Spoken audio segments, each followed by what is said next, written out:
Hello, good afternoon, everybody. Karin, thank you very much for this kind introduction and for the incredible opportunity to give this lecture here. It's the first time for me in Kiruna, and I'm really thrilled to see that there's a big audience and especially a lot of young people here.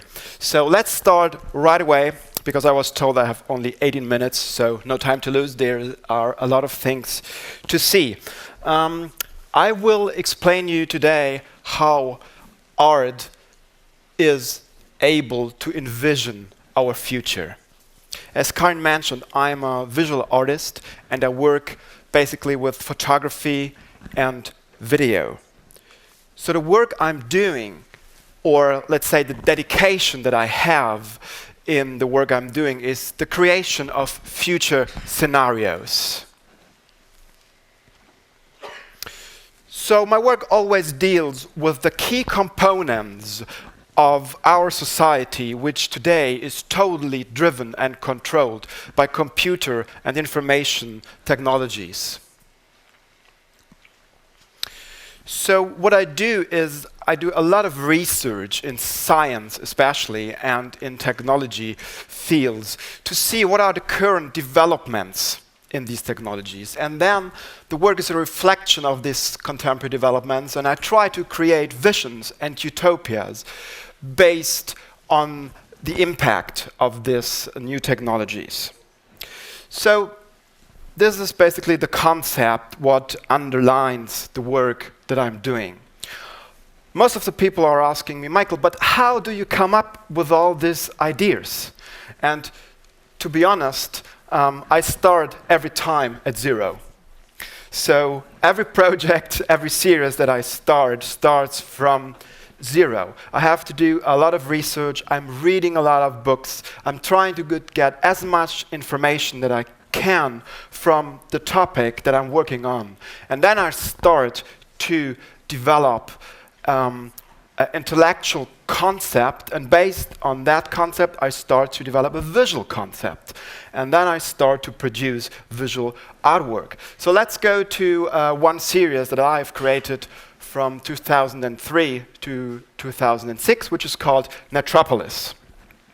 About 10 years ago, when I started with this project, it was very obvious for me to see that there's a big change, a big transformation in our megacities around the world. All the cities are getting bigger and bigger, denser and denser. They're getting denser in urban space, but also they're getting denser in their information space. And the idea that technology, that flow of information networks are shaping and transforming our cities was the key idea to this series. So now you will see how transform a very technological idea into an artistic expression.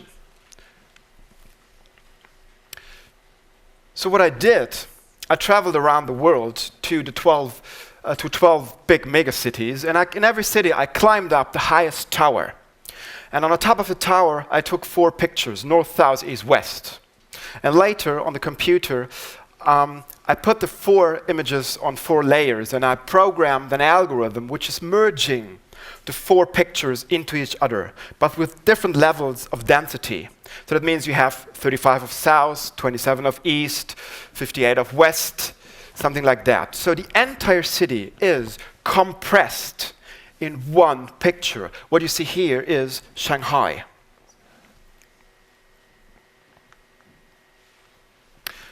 This one is LA. So it's all about the idea of compression of time and space and density. Density, as I said, of urban space, but also this information space. And consider the fact that I started this 10 years ago, when all this just started, and I see a lot of young people here, and you probably cannot imagine that your social life could exist without your social networks. But 10 years ago, there was no social network. And what you're using today, like Facebook, and the idea of interconnectivity, to be connected all the time to your friends, your family, to other people around the world, is only possible due to all this development of information networks. And that was what this series tries to visualize. This is New York. This is Tokyo. London. And this is the work, how it's installed in a gallery or in a museum.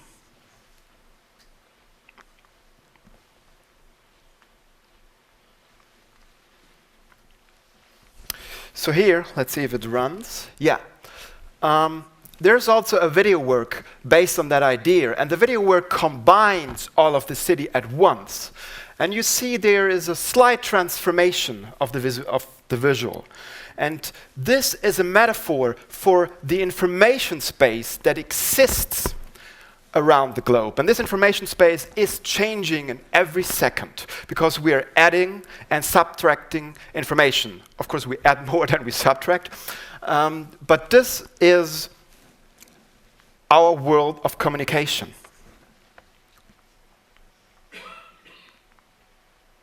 So let's go to another series. This series that I have realized from 2006 to 2008 dedicates to an old dream of humankind, immortality. And due to new developments in technologies like genetics, biotechnology, nanotechnology, robotics, a lot of people around the world are working on the idea of controlling the evolution process and creating a form, sort of post-human existing, a body that can live longer until one day may live forever. So how to visualize all this?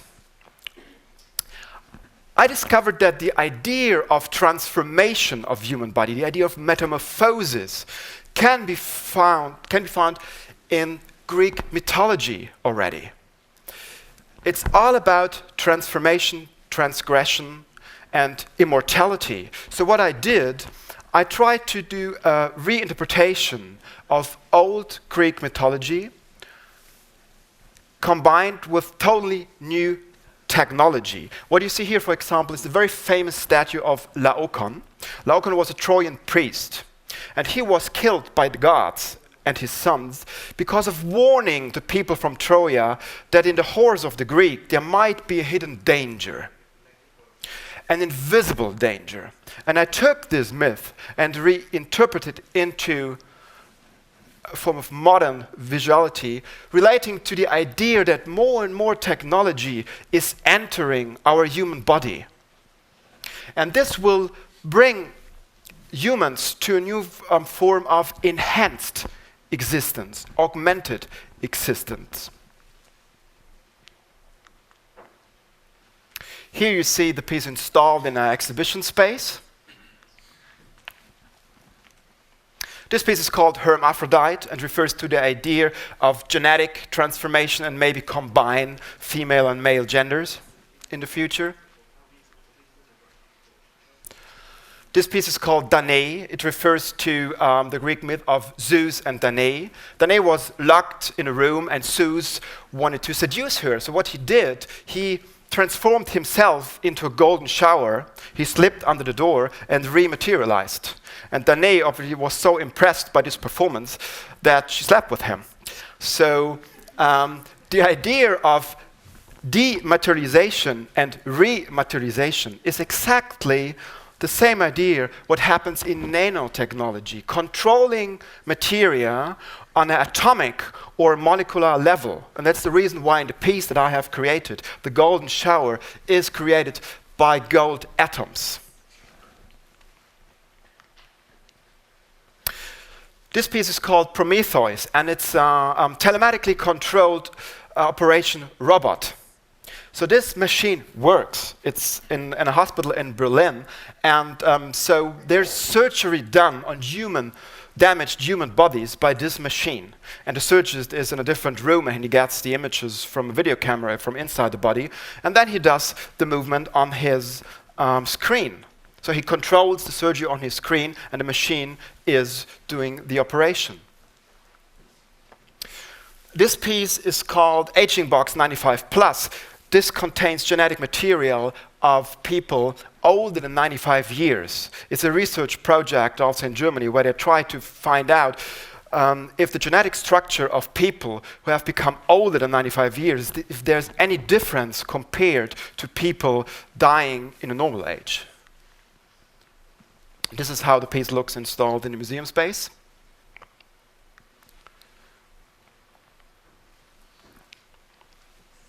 Here you see a portrait of a beautiful young woman surrounded by strange lines.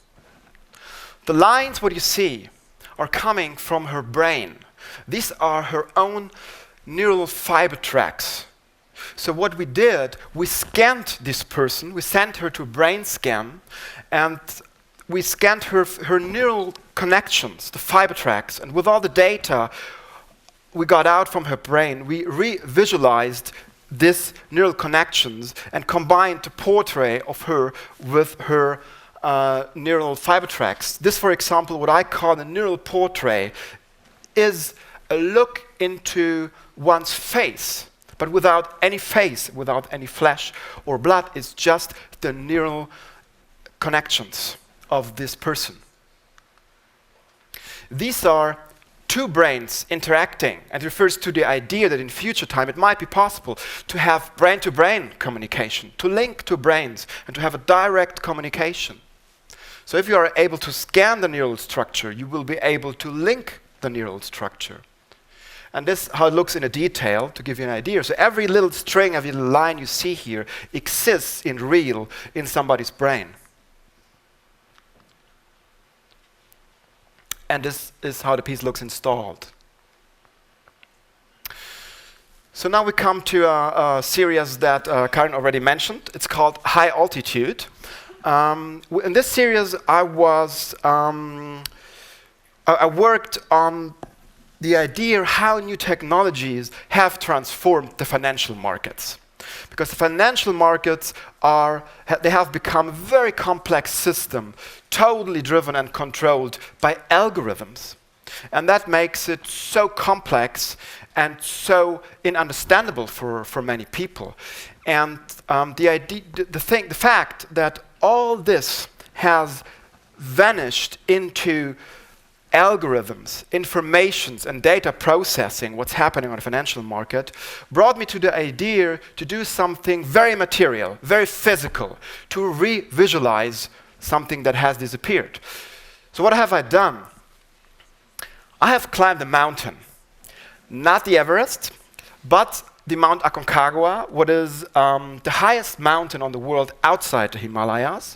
It's a 7,000 meters high mountain in the Argentinian Andes. So that was really a tough one. I had to train several months to get in physical shape to do this. And it was a 3 weeks expedition to reach the summit and to go down. And I have to say, I'm not a mountaineer, I'm an artist. So that was only the second mountain in my life I've ever climbed. So of course everybody said, Michael, this is impossible. You can't do that, and you will never succeed. And I only can tell you, if you have a straight focus on something that what you want to achieve, you will achieve it. So I reached the summit, and I took the pictures that I wanted to take. So now you will ask how this relates to financial markets. And this is one result of the series. What you see here looks like incredible landscape, but it's a visualization of data, because this is the Nasdaq stock market index. So this is the tech index that shows the development of the stock market over a period from 1980 to 2009. And the peak in the middle is the dot-com bubble in the year 2000. So this is the Dow Jones. Same thing. It starts in 1980 and it goes up, where you see on the right side this little peak to June 2009. And the large fall is the financial crisis, what has started in 2008. This is the German market, the DAX. This is the Chinese market, Hang Seng. So you see, it looks, on one side it looks real, but on the other side it looks like a simulation. And that's what the financial markets are. You never know what is real and what is simulation. And this is a special case. This is the story of Lehman Brothers. So it starts in 1992, it goes up to a peak in 2008, and it shows the breakdown and the bankruptcy of Lehman Brothers in September 2008. And that was the start and the initial point for the financial crisis. And the way how you see it on a verge shows that the system is very fragile, and there is the risk that this system may fail or collapse totally one day. So you see how I try to visualize something very technical, to visualize data into a visual and artistic expression. Here you see an installation in a gallery space. So being an artist, my goal is always trying to push the limits. Find the limits, detect the limits, and go a step further. That's what I'm trying to do as an artist. Go one step beyond. And of course, for my new series that I just have started to work on, after the summit of Aconcagua, I have to go a step further, and the step further is outer space. Because when I was standing on the summit, I had the feeling that I could touch the sky with my hands. And that was the moment for me when I said, Michael, for your next work, you need to go further up.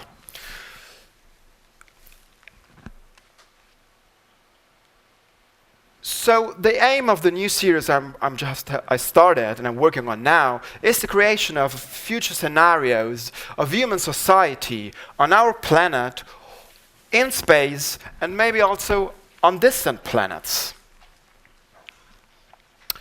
So as you saw on the previous series, I always try to involve myself physically into what I'm doing, in the project that I'm doing. So working on space technology, of course, I have to fly into space. So me too, I signed up with Virgin Galactic, and so I will fly hopefully next year, as soon as possible, into space and have the incredible opportunity to see the Earth from above. What, of course, is a lifetime dream. But this is only one part. Space tourism, communization of space. There are many things going on in the space industry today because of the fact that a lot of things get privatized now.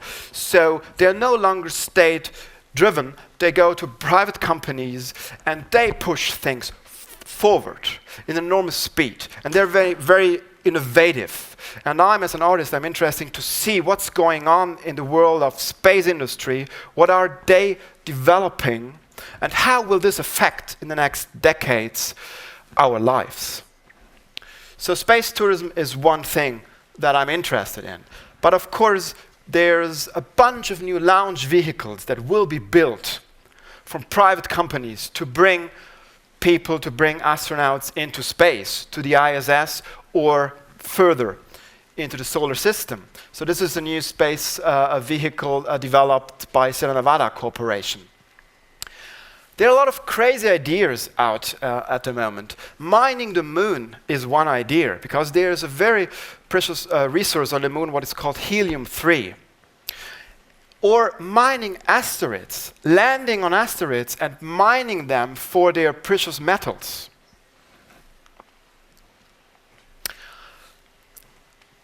New space telescopes will be built. This is a photograph of the James Webb Space Telescope. This will be the largest telescope humanity ever has built, and it will replace Hubble and will look as deep into the universe as never before. So that will be a life-changing thing if this telescope one day really flies into space.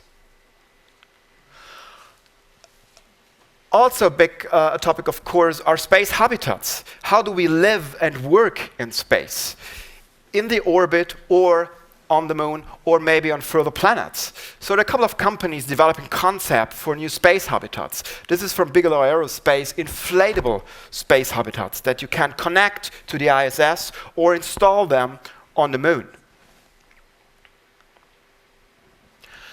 A big part of course, is the satellite industry. It's probably the biggest business, and probably it has changed our life as nothing else in the last decades, because think of all the new communication technologies, telephone, mobile phones, TV broadcasting, internet, GPS, all the things that you are using every day as a normal technology today would have been impossible without all this communication satellite out there. So this is a big business, and there are new ideas of building smaller satellites, microsatellites, so-called sphere satellites. They are really very small. You send them up into space, and they link to each other. They build a network of satellites. The problem of all these satellites is there's a lot of rubbish and pollution out there. It's unbelievable how many pieces of space debris are floating around in the orbit. So this is from Google Earth. You can track there all this space debris. And this will become in future time a big problem. Who is cleaning up all that mess up there? Another crazy idea, space elevators. So there are ideas of building a space elevator that will be put up in the geostationary orbit and linked with a cable to the planet. So technically, this will be possible. The problem is the cable, what has to be built up of nanotubes. Still not possible, but maybe possible in the future. Last week, I found a very crazy idea from a Japanese company called Shimizu Corporation. They want to build a solar belt around the moon to collect 24 hours, 7 days per week, the energy of the sun and stream it down with laser beams to the Earth. And of course, for the new launch vehicles, we need to build new launch systems. So the question is, how will all these new vehicles start into space? Vertical space, vertical launch, horizontal launch. Totally new ideas, like the carrier aircraft of Virgin that lifts up the spacecraft to a certain altitude and then it falls down, the rocket engine starts and shoots you up into suborbit. And of course, architecture is affected because for all this new stuff, you need new spaceports. Not only architecture in space, but only architecture on Earth. How will all these new spaceports be built, and where will they be built, and what need do they have to fulfill? So one will be built in future here in Coruna, and this one is a simulation of Spaceport America in New Mexico, but this one already exists. And this is the very first piece of my new series. And it's called Spaceport, and this shows the spaceport in New Mexico. So this already exists. And the idea of the architecture there is not just putting a high-tech building in the middle of nowhere. The idea is integrate the building within the landscape, within the surrounding, using materials that can be found on that surrounding, have a self-efficient energy concept and integrate as much as possible the architecture in the landscape. So the work I have done shows this, and for me, of course, it's a very important work. It's the first work of my new series, and it will be my gateway to space. And hopefully, for some of you, the same. Maybe one day you also will start out into space from that spaceport, or if not, you start from here, from Sweden. So that was my presentation. Thank you very much for paying attention.